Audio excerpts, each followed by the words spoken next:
लकड़हारा नाम था अमीन। दिन भर जंगलों में भटक कर सूखी लकड़ियां इकट्ठा करता, उन्हें पीठ पर बांधकर बाजार ले जाता और शाम तक कुछ सिक्कों के बदले बेच आता।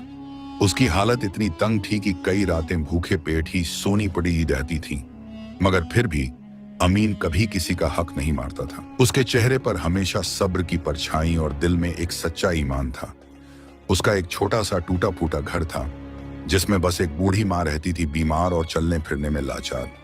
अमीन रोज घर लौटकर माँ के पांव दबाता और उसके लिए उबालकर कुछ सब्जी या सूखी रोटी बनाता। माँ अक्सर कहती, बेटा, अल्लाह तुम्हारे सब्र और मेहनत का हिसाब जरूर देगा। एक दिन जंगल में लकड़ियां काटते हुए उसे एक चमचमाती चीज मिट्टी में दबी दिखी। जब पास जाकर देखा तो वो सोने की एक बड़ी अंगूठी थी। आंखें खुली की खुली रह गईं, लेकिन अगले ही पल उसका ईमान जाग गया। उसने खुद से कहा, ये मेरी नहीं है और जो मेरा नहीं उस पर मेरा कोई हक नहीं। अमीन ने वो अंगूठी एक कपड़े में बांधकर अपने झोले में रख ली। इरादा था कि गांव के इमाम साहब को जाकर दे दे, शायद किसी की अमानत हो। उसी शाम जब वो घर लौटा तो वहां की तबीयत और बिगड़ गई थी।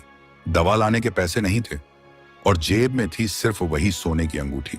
अमीन की मां बुखार में तप रही थी, उनका चेहरा पीला और सांसें धीमी हो चली थी। घर के कोने में एक पुराना लालटेन टिमटिमा रहा था और वहीं एक ओर बैठा अमीन मां का पसीना पोंछ रहा था। उसकी आंखों में आंसू थे, एक तरफ मां की बिगड़ती हालत, दूसरी तरफ झोले में पड़ी सोने की अंगूठी। उसने खुद से कहा, अगर मैं ये अंगूठी बेच दूं तो मां को दवा मिल सकती है, मगर क्या मैं अल्लाह की नजर से बच पाऊंगा? सुबह होते ही बिना किसी से कुछ कहे मन सीधे मस्जिद चला गया। वहां इमाम साहब अकेले बैठे कुरान की तिलावत कर रहे थे।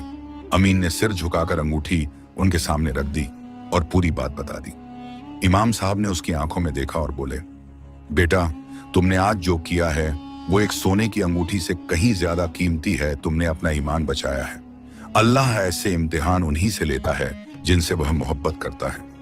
इमाम साहब ने ऐलान करवाया कि जो कोई अपनी खोई हुई अंगूठी के बारे में सही निशान बताए उसे ये लौटाई जाएगी। और साथ ही गांव के कुछ भले लोगों ने मिलकर अमीन की मां के इलाज के लिए मदद जमा की। उसे दवाइयां भी मिल गईं और कुछ दिनों में मां की तबीयत भी संभलने लगी। अमीन को नहीं पता था कि उसकी ईमानदारी ने अल्लाह के दरबार में दस्तक दी है।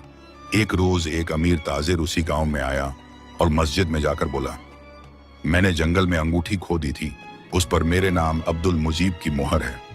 इमाम साहब ने उसे अंगूठी दिखाते हुए पूछा, यही है? ताजिर की आंखों